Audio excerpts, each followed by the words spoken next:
Hi friends, welcome to my channel. இன்றைக்கி நம்ம சேனலில் என்ன பார்க்க போகிறோன்னா, ரொம்ப நாள் ஆச்சு ஹோட்டலில் வாங்கி சாப்பிட்டு. அதனால் அப்பா கிட்ட சொல்லி அனுப்பிச்சோம், ஹோட்டல்லேருந்து பிரியாணி வாங்கிட்டு வாங்கப்பா, நல்லா நியூ ஆர்காட் பிரியாணி வாங்கிட்டு வாங்கன்னு சொன்னோம். ஸோ அதனால் 3 பார்சல் பிரியாணி வாங்கிட்டு வந்தாங்க. அதுதான் இப்போ பார்க்க போகிறீங்க. பாருங்கள், பிரியாணி ஓப்பன் பண்ணுறாங்க. செம சூப்பராக இருக்கும். நியூ ஆர்காட் பிரியாணி குடுவாஞ்சேரியில் நல்லா டேஸ்ட்டாகவும் இருக்கும், சூப்பராக இருக்கும். பாருங்கள், முட்டை வச்சு தருவாங்க. ஒரு பிரியாணியோட ப்ரைஸ் வந்து பார்த்திங்கன்னா 150 ரூபா. நல்ல ஒர்த்தாக தான் இருக்கும். அதுக்கேற்ற மாதிரியே குவான்டிட்டியும் இருக்கும். இப்போ பாருங்கள், செகண்ட் சிக்கன் பிரியாணியும் ஓப்பன் பண்ணுறோம். அதுலேயும் அதே குவான்டிட்டி, அதே எக்கு.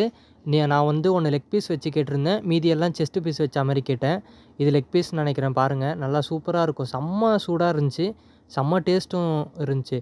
நீங்களும் வாங்கிட்டு ட்ரை பண்ணிவிட்டு எப்படி இருக்குன்னு வேறு சொல்லுங்கள். இதை இப்போ எங்கள் அப்பா வந்து எனக்கு பாதி, அது 1/2 போட்டுப்போம், நானும் என் தங்கச்சியும் சேர்ந்து. நல்லா டேஸ்ட்டாக சூப்பராக இருக்கும்.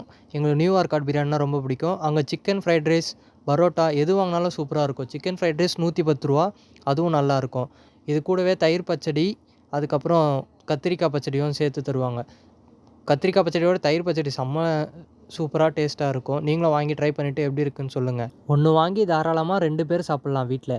நல்லா பாருங்கள், எவ்வளோ பீஸ்லாம் பாருங்கள், எவ்வளோ சூப்பராக இருக்குது. ஒரு எக்கு தருவாங்க. நல்லா ஒன்று வாங்கி 2 பேர் சாப்பிட்லாம். செம்ம டேஸ்ட்டுங்க சாப்பிட்டதில்.